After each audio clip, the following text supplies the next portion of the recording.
Hello, everybody, and welcome to an extra special LinkedIn Live dedicated to Women's History Month.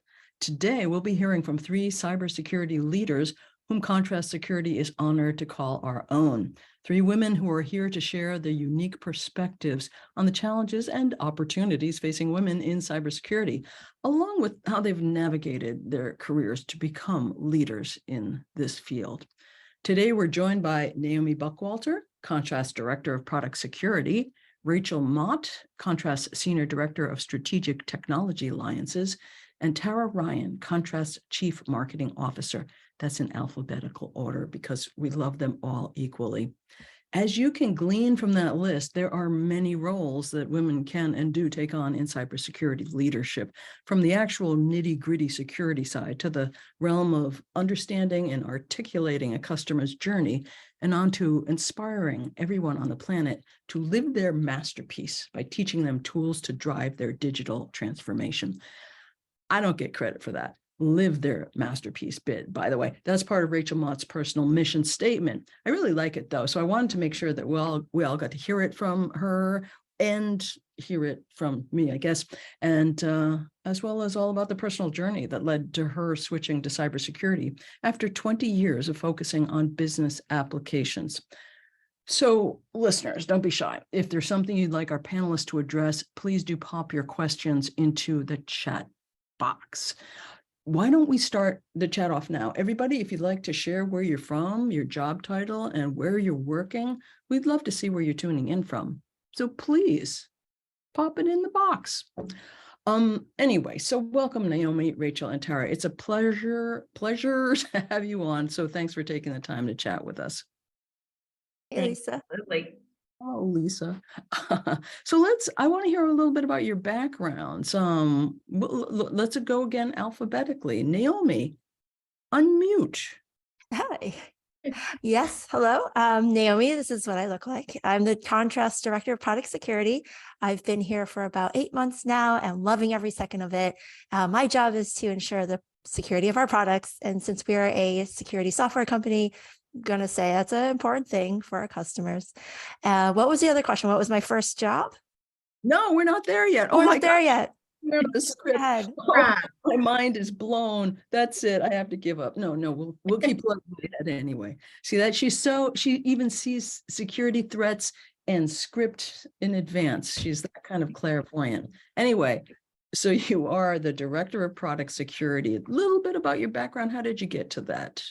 Oh, interesting. Yes. So I grew up very interested in tech. I got a degree in computer engineering and from an engineering school, got a job in IT, very standard technical path, I think, into security. I got my first job as an application security developer in the security space, kind of went on from there. I did a little bit of everything. I've done cloud engineering, cloud security. I've done networking. I've done a whole bunch of stuff, GRC, governance, risk and compliance. I've been a security leader in different places. So yeah, I love it all, actually. We love you. We love your security of the products, of the things. It's great. Okay, Rachael, what about you? Tell us a bit about you. Sure. Hello, everyone. Rachael Mott. I recently joined Contrast, and this is my first entrance into cybersecurity. Obviously, been in realms of security for quite a long time, but 6 months in, based in Southern Colorado. Love living in the mountains. I'm very much an outdoors person, but at work, I'm responsible for our technology partnerships. So how we go to market with, security is a game sport, right? There's several people that are involved in making it happen. So how do we bring better together solutions to our customers by joining forces with our ecosystem of partners? So very excited to be here. We're thrilled to have you. And Tara, our Chief Marketing Officer, nice to see you again. Nice to see you as well. I think we got together yesterday too, so lucky week for me. I am here in California and I've been at Contrast for about 2 years. Like Rachael, I've had this winding path of sort of cybersecurity, starting off at Network Associates, which was McAfee and PGP way back in the day, and Proofpoint, and now Contrast, and a lot of business applications in between, a lot of big supply chain, back office financial applications. So even shipping, containerization, trucking, logistics, and some of the IoT work, which really helps me see the physical world and how software and applications are being used in business to business. And then obviously that perspective here around the security for those applications. Awesome. Fun stuff, fun stuff.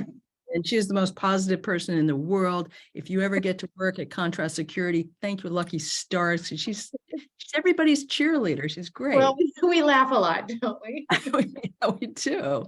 Okay, well, let's go back to where I was gonna go and then tricked you guys and asked you about your backgrounds, which was kind of like one of my favorite questions, which is particularly after I asked Naomi this question, and I love the answer, but it's kind of like, what was your first job?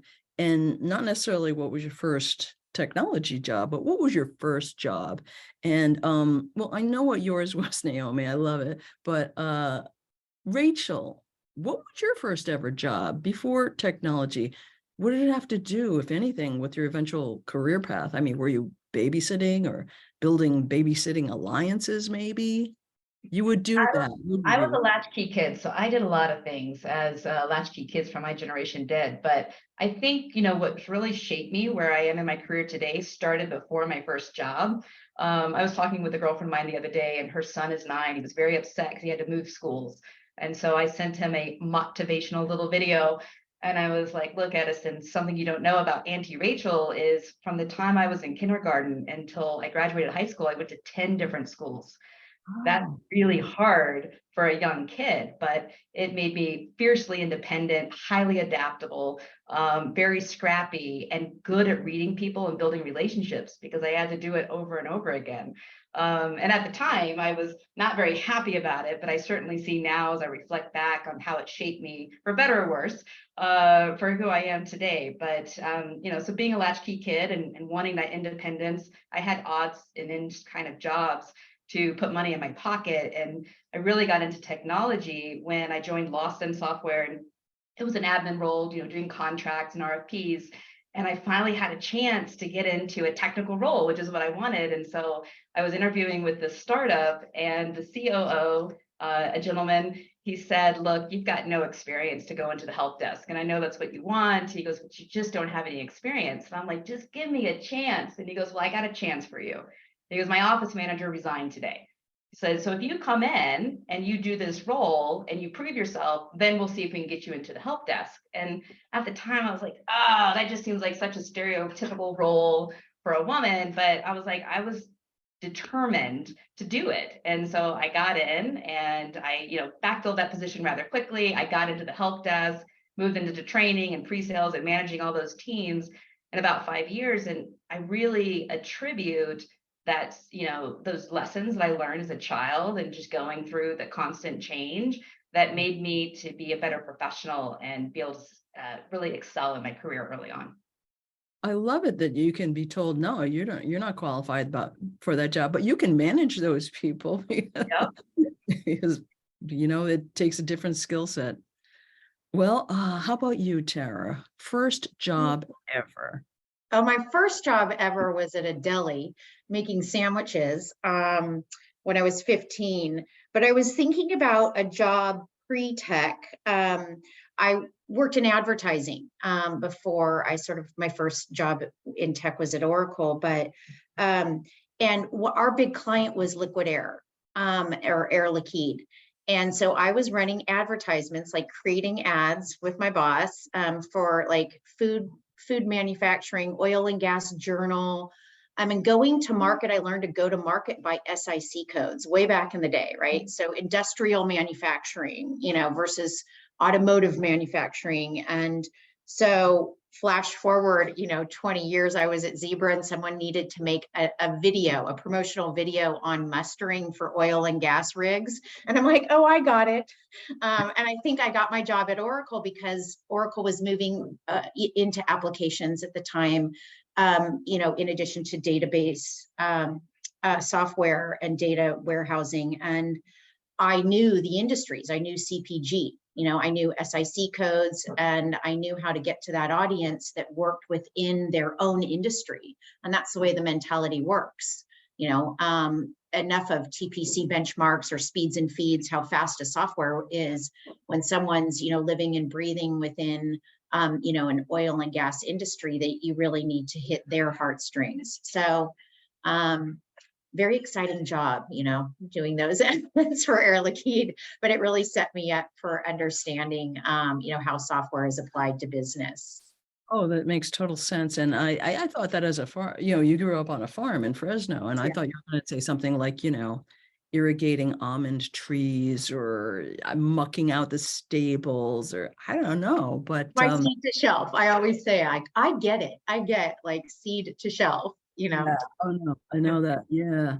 So, all right, let's chat about how the fact that you're known as trailblazing women who've made significant contributions to your fields. So I wanted to give you all time to brag, maybe.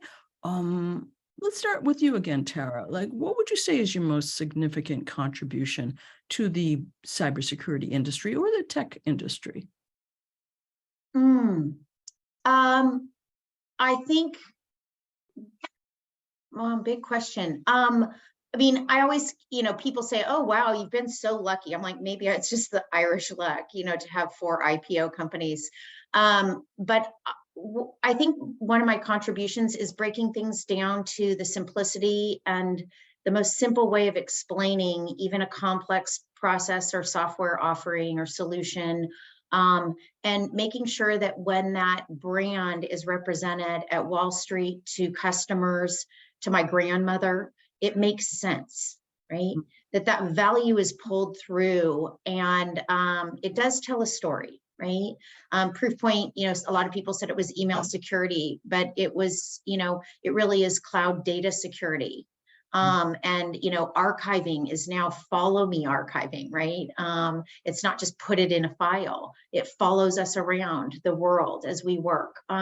So really bringing that business and technology story together is probably one of my better contributions, or fine-tuned skill set over the years. Oh, that's awesome. Well, I want to, I do think of you as a storyteller, as we discussed. You're the chief storyteller for the brand.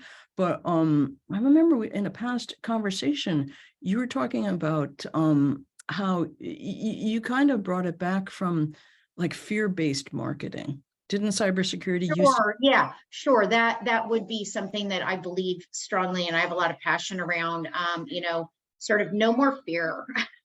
We had Y2K, we've had big viruses, and we like to scare people, and a lot of cybersecurity is red and black all over, and oh wow, what about doomsday coming? Naomi, I see you smiling, but it's rare that one of our salespeople or one of our sales engineers or even our best product, our CISO, doesn't get into a conversation with a prospect as a peer.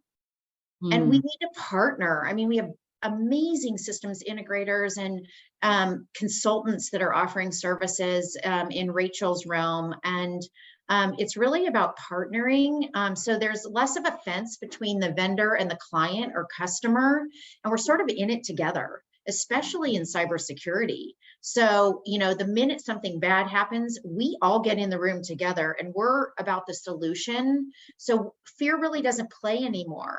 There's no value in me being like, oh, be scared of something bad happening. We all know we're at risk every single day, especially in application security, right? Millions and billions of people are using applications right now on the code that was developed for that company. So I really believe in that partnership, Lisa. So thanks for bringing that up.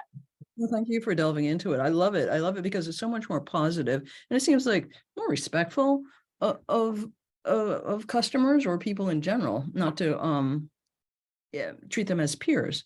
So thank you for your work in that regard. Well, Naomi, what are you smiling about? Tell us. Because I think at this moment, I just fell in love with Tara. Like I will say, I'm like such a big fan, because so she mentioned something so true. Like you're treating each other like humans, like you're equals, instead of like trying to convince them that something bad's going to happen to them. You're using that human emotion, the ability to empathize and like build relationships and communicate at a human level to help people understand their problems. And like, here we are on the same team. We're trying to solve them. So Tara, I'm just going to say, just fangirls all over. Like, it's crazy. But I will say, like, to answer your question, Lisa, it's the same thing. It's like, I think my biggest contribution to the industry really is to see the potential in others. And so I've started a nonprofit. It's called Cybersecurity Gatebreakers Foundation. And the idea is to really win the hearts and minds of security leaders and hiring managers to see potential in everyone. And Rachel, I mentioned this earlier. She's like, just give me a chance, just give me a chance on help desk, even though I don't have any experience. I'm the exact same way. Just give someone a chance to help them into cybersecurity, because I don't know about you, I would love to retire one day, but like, I really don't see that happening anytime soon, because there's not enough people doing security. There's not enough people doing full-time security, right? So we're constantly burned out in this industry. We're hurting for people, like good talent. And I think it's all on us. Like, we've done it to ourselves, where we're trying to like ask for all this years of experience and all this kind of stuff. So I started a nonprofit. I even created a LinkedIn course for this. It's like how to hire people for the next generation. Like, here's how you look for it. Here's how you write a job description. Here's how you do an interview and all this good stuff. So like, I think that's probably my thing that I've done so far for the industry, but I love this industry so much just because I believe so much in people. And listeners, you got to, if you haven't looked up Naomi on LinkedIn, you've got to do it. I've sat in on her LinkedIn live events with the whole Gatebreakers. I'm sorry, did I get the name wrong? It's Gatebreakers, right? Yeah, Gatebreakers. We want to break down the gates in cybersecurity. Great brand. Yeah. But yeah, definitely check her out on LinkedIn. It's really great work you're doing. So thank you. That is a pretty darn great leader kind of thing to do. So thank you from the entire industry. I speak on behalf of everybody, because why not? Who's here to say I can't? Well, thank you. Rachel, your turn. All right, my turn. That is a big question. And I have to say, also girl fan of both Tara and Naomi and you as well. I follow you, Naomi, on LinkedIn. I think it's amazing, the content and the support that you're putting out there for just building awareness. It's incredible. So for me, I am new to cybersecurity, 6 months in, as I mentioned, and drinking by the fire hose and loving every minute of it. But I've spent the last 20 years in technology focused around business applications and specifically helping organizations globally drive digital transformation. And as we all know, the journey of SaaS over time and cloud adoption, it has been a journey and it has taken time. And I don't think it should be fear-based, to your point, Tara, but there are concerns about, well, if I put my information in the cloud, what's going to happen to it? What's going to be the uptime? And so helping organizations overcome that, so they could modernize their applications and digitally transform their processes to better serve their customers has been super exciting to be part of that journey.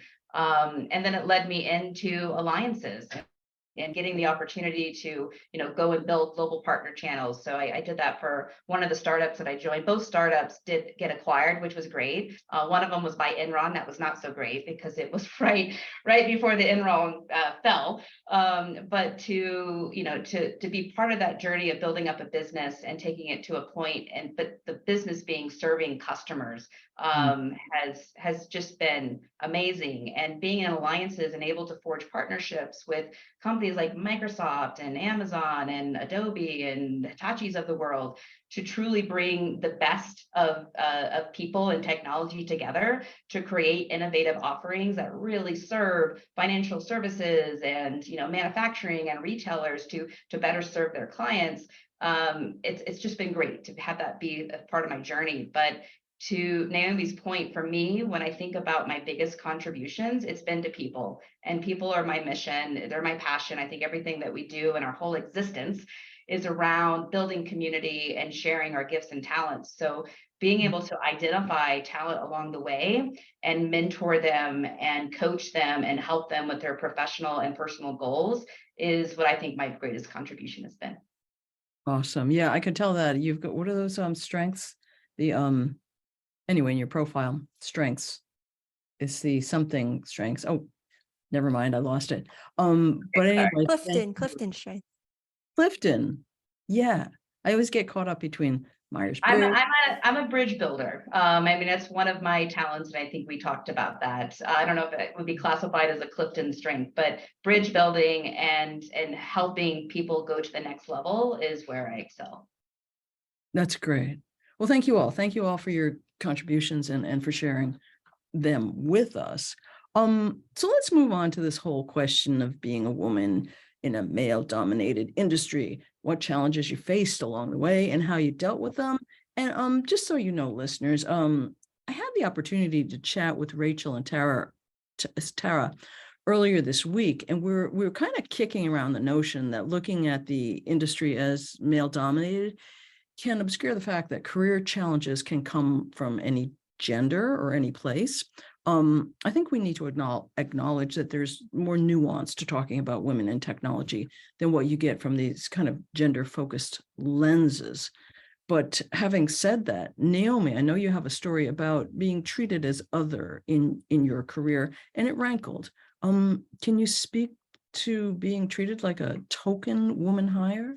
Yeah, this is a sad story, but you guys can tell me if you think also if it's a sad thing. But early in my career, I think it was my second ever company I ever worked for. I was hired because I was a woman, or I am a woman. And this only really came out maybe a few months after I started the job, because I started realizing they weren't giving me a lot of things to do, right? And I was just like, hey, I'm qualified, I could do this. And then it somehow came out that they wanted to hire a woman. I was there, and that's why I was hired. And it kind of like hit me in two ways, like, right? If you think about this, one, I was hired on a team that didn't believe that I could do the job just because I was hired because I'm a woman, right?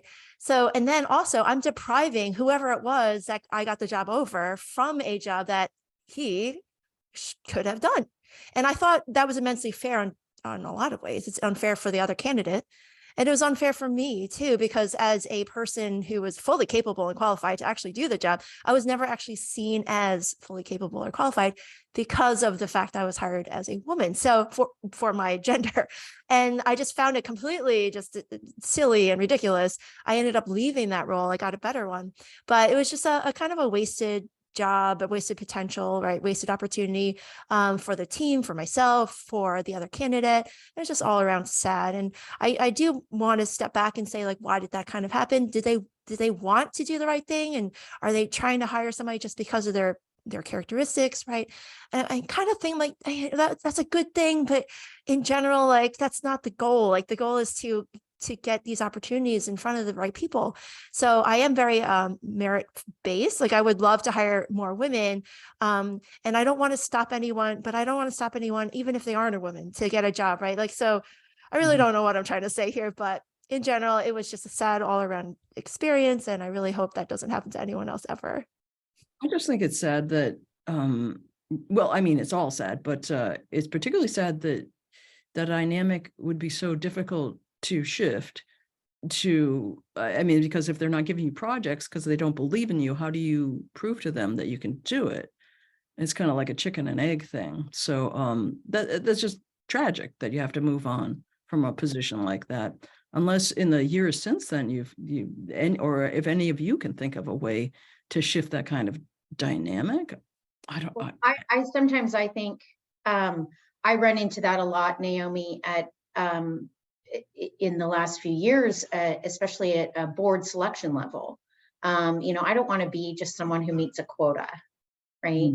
Or a quota dictate. And I think it sort of puts you in a lonely, I get lonely sometimes, I'm like, I'm the only woman in most of the meetings that I'm in, especially, when we're meeting with boards and advisors. And so I want the dynamic to change, but there's so many lenses, it's hard to place a blame, right? Because I don't want to blame the person who's trying to meet a quota, because in the big picture, that's moving our entire industry forward, right? So I feel like I have all these different lenses of empathy on, and so there's no one that you can really point a finger at. But it's still, doesn't, I don't deny that it's a situation that leaves me at many times sort of feeling lost or lonely. I'm like, God, is this needle really moving? Yeah, it's interesting. I always say that what I'm striving to do is create a better situation for the people that are below me than I had at that point in my career. So when I look at people that are, or women that are managerial levels, I really try to think about, my focus on the personhood.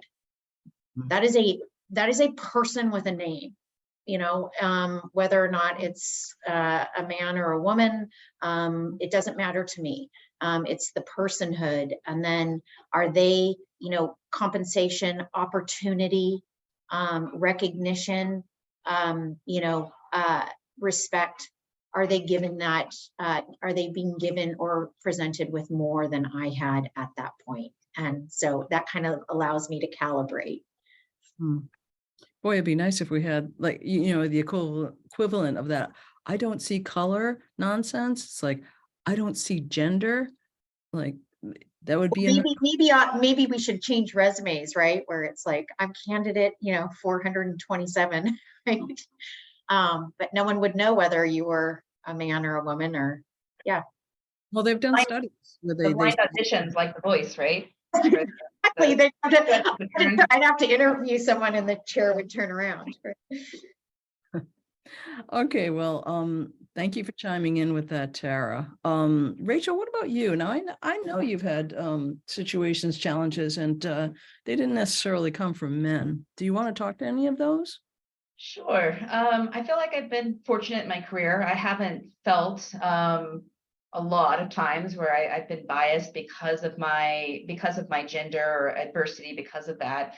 But I will say, to your point, Lisa, where I have faced more of it is not with the male leaders or executives that I've worked with, but with some of the female executives and leaders that I've worked with. And I've tried to do the soul searching and figure out where do I think that comes from. And, I think of some of the women who have forged the way for us, over decades, that has made it a lot easier for me. But by doing that, I'm sure that they've been in battles, right? And they have some scars and maybe even some armor.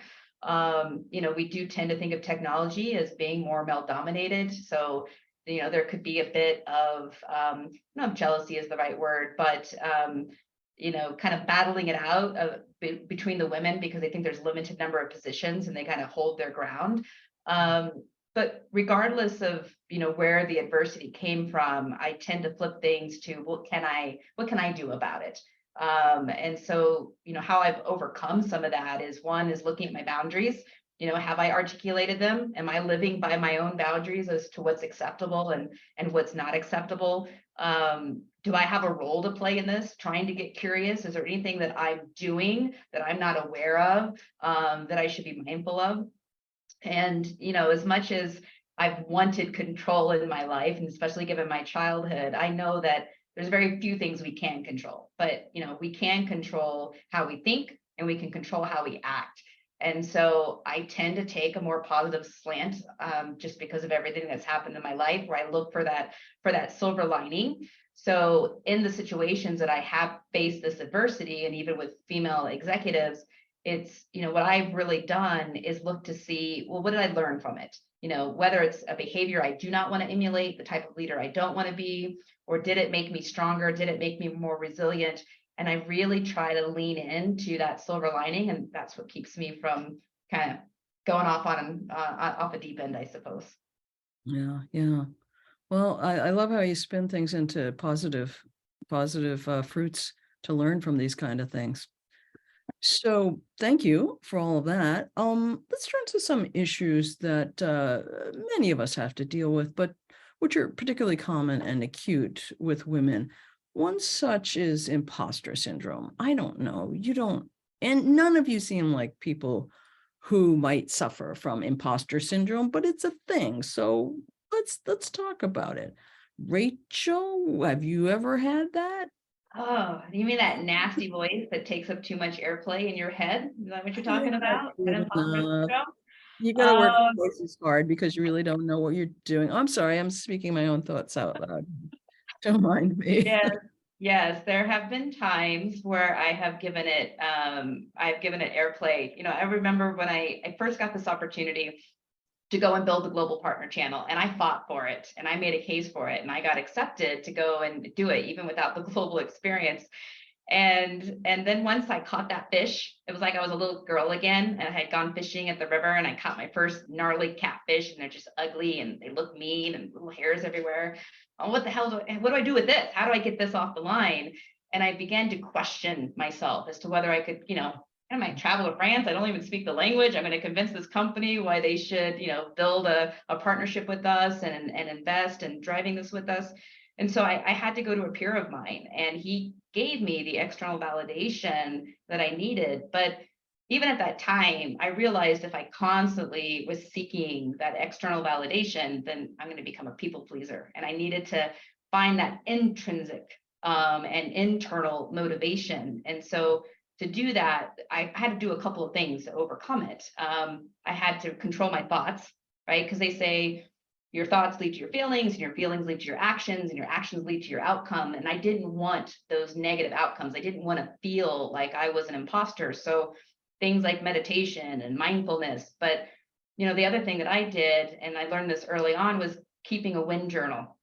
So, as Naomi and Tara have talked about the things that they've accomplished, what are those things that we accomplished in our life, big or small, professionally or personally, that, just kind of that lead to that validation, that show us the success and the progress that we're making. And so when I'd have those down days, I'd go and then look at that journal just to, motivate myself again. And if anyone is, experiencing imposter syndrome, it's not fun. It's horrible. I recently read a book and went through this program called Positive Intelligence. And the doctor that put this together, Sharad, he talks about that we have these 9 saboteurs. What happens is, as children, some way, shape, or form, our needs aren't met. But we don't want to think that the people taking care of us can't take care of us. So we internalize it and say it must be our fault. And we create, the people pleaser, the avoider, the perfectionist to overcome, but they don't serve us later in life. And so what he teaches is, how do you identify what those saboteurs are? What are those thoughts? And I certainly have mine. And then he teaches these exercises to do pattern interrupt. So you catch the thought and you change it through breathing or some kind of tactile exercise, which allows you to build new neural pathways. So I really lean into those kind of tools. And, when I'm coaching women that also have experienced it, that's typically what I share with them. I love that. I love the wind journal. I heard it as wind journal first, but so everybody, so in case any of you didn't figure it out or have bad hearing like I do, win, W-I-N. I've never done that. I love that. I've also been reading a bunch of articles on walking, which I love to do. And it's like New York Times writes these articles about how it's like, if you've got a problem or those thoughts, it's like, go take a walk, and you just leave them behind. It's like they're in back of you. And if you still have them when you get back, go on another walk. It feels like that makes sense, and it aligns with what you're saying, because it's, again, building new neural pathways. Like every time I love that. You're driving fitness for your brain and your body, I guess, if you have to keep walking. So there's that. It's like the brain and body are the same thing. So it kind of makes sense to me. Well, that's great, Rachael. Now, what about you guys, Tara, Naomi? Have you ever? I mean, I think that somatic connection is so important. And, we go through, I was just talking about being on Zoom all week, and I'm like, I haven't been able to work out, and, I have all these plans, for how my week will be so balanced. But yeah, I mean, I think that I was talking to a friend the other day, and we were joking like, gee, do you think it's the mansplaining or gaslighting that's giving us the imposter syndrome, right? And I loved what she said. It's just a matter of working through things. And she had said, for the first time in my life, I mean, I'm in my 50s now, and so I don't want this to happen. I don't want it to happen this late for the women that I work with that are younger. But she said, I've taken the 2-hour conversation that I had with myself every single day and peeled it off. It's not serving anyone, right? And so what is that internal dialogue? And I don't want women to be afraid of not taking it outside, right, of their own head. Talk to other women. You're not alone. And when I was in my first real leadership position at executive staff, I went back to school and got a master's in transformative leadership from a school of Buddhist psychology in San Francisco, CIIS. And that really served me and the rest of my career. I think I use it every day because it's changing within, strengthening within, so that therefore, like the rest of my life, it's not allowing external situations and circumstances to change me. It's changing first from within, and then the external life that I live is therefore changed and bettered. And just the skills, scenario building, featuring cultural diversity, really understanding how different every single person understands differently, knows differently, learns differently, because of the way we grew up, because of our cultural biases. And so what? It just makes us more beautiful. So I think it's your own personal dedication to yourself. It's self-work, self-learning, and it's a constant motion, I think, and that's what we were talking about earlier in the call is, the human approach, being able to be human. I tell my children I make at least 100 mistakes a day, and that's what makes me a good executive. I think coming into work and feeling like you're going to be scolded, if you make a mistake. Mistakes mean we're learning, we're getting better. So I always, if somebody says, hey, you have a misspelling on your website, I'm like, fantastic. Thank you for reading that page. I am so glad you found our mistake, right? Anyways, yeah, just my thoughts on it. Good thoughts.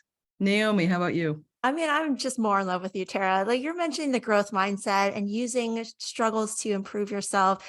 Even if you think about it this way, having imposter syndrome isn't a bad thing. To your point, Tara, you can use that to your benefit. You can learn from it, right? And I almost want to say like having no imposter syndrome makes me a little cautious, because the opposite of imposter syndrome, as you all know, is that Dunning-Kruger effect. If you're familiar with this, it's like you don't know what you don't know because you're not smart enough to know about it yet, right? So like having no imposter syndrome makes me sometimes think maybe you should have a little more imposter syndrome, just so you know you're not good at everything, right?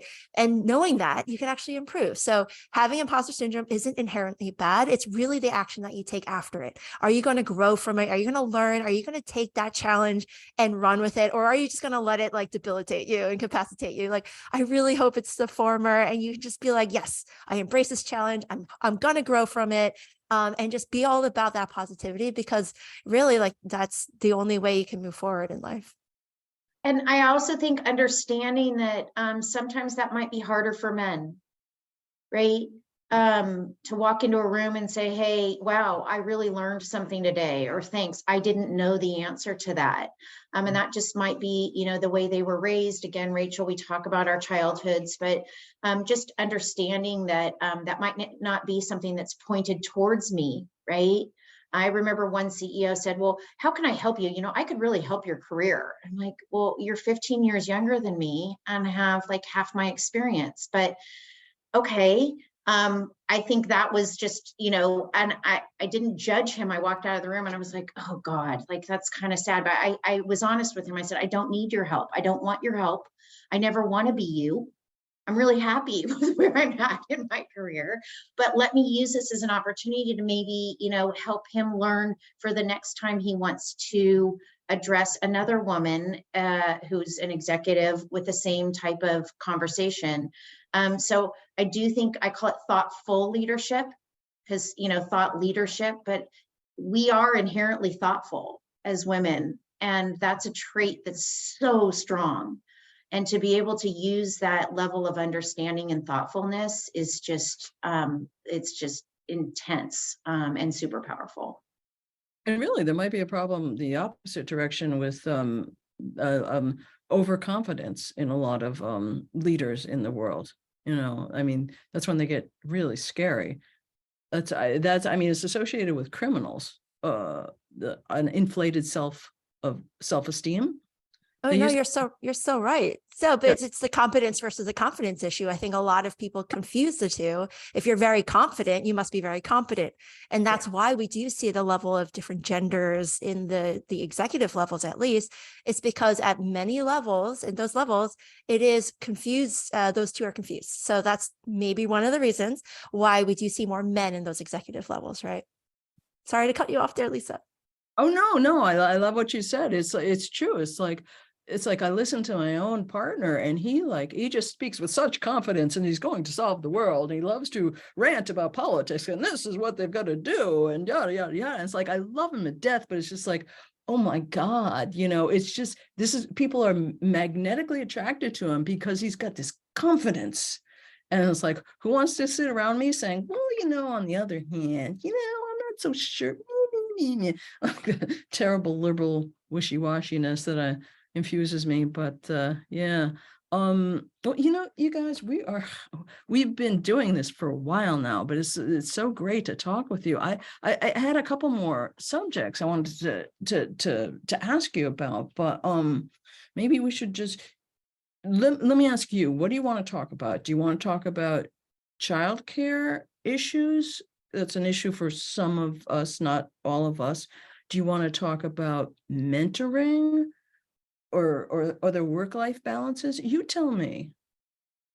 I want to be a contrarian real quick. Oh, good. I love this. Okay. This is the first time and only time that I think I've ever heard this. Tara, did you mention something about men struggling with something that women don't? Right? You mentioned that men might struggle with having to be able to say, it's okay, I don't know something. That is, I mean, I think men struggle with women. I know that in the room, I mean, and I was telling Lisa the other day, that's not the case with, I love Alan and the culture that he's set up here, and Jeff Williams, our founder. But I think men have a hard time walking into a room and saying, how are you? How are your children?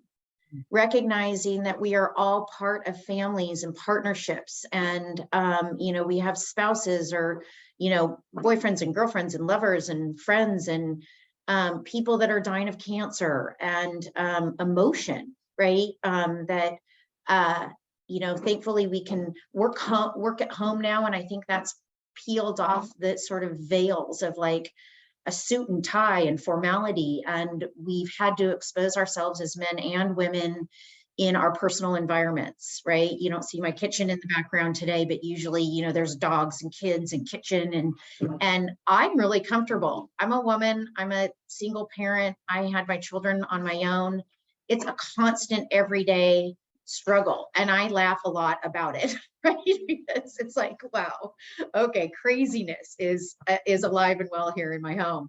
And I think men struggle with that. I think there's this facade that I've got it all together, right? I had my workout today and I've got everything and I'm getting everything in on time.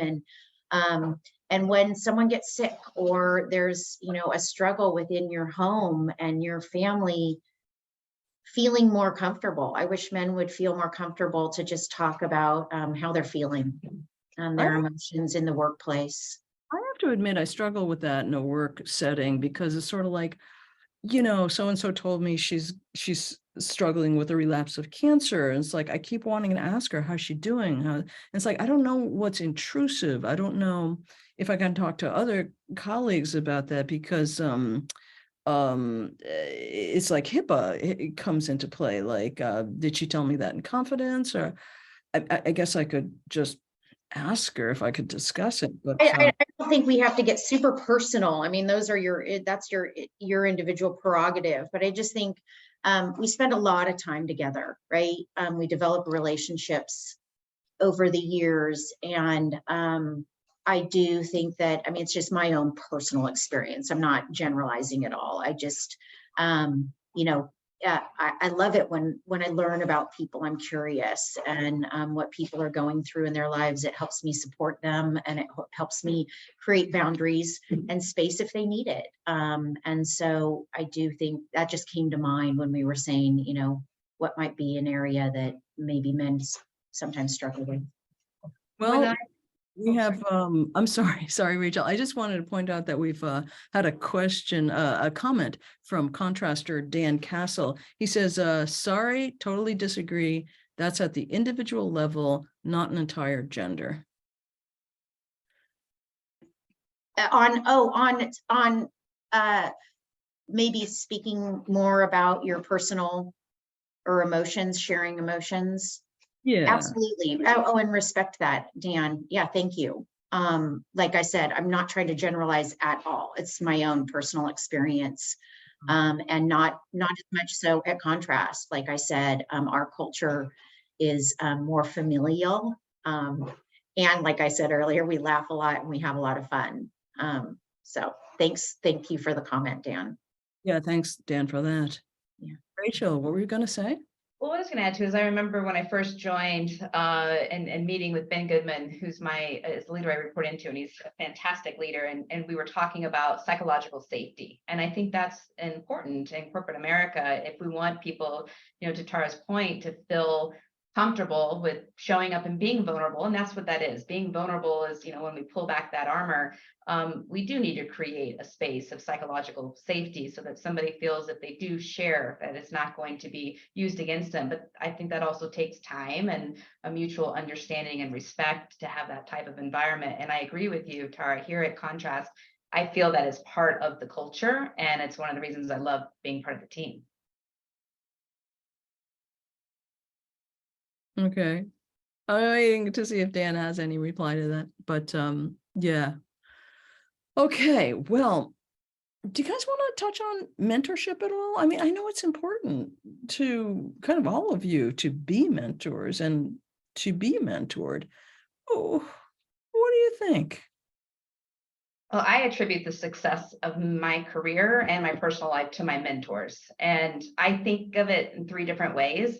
There are those people that I bring into my life, like I would love to reach out to Naomi and tap into her brain around cybersecurity to learn knowledge that I don't necessarily have today, right? And then I look at someone like Tara and I'm like, well, as I advance in my career as a leader, she's paved a way in certain areas that I haven't.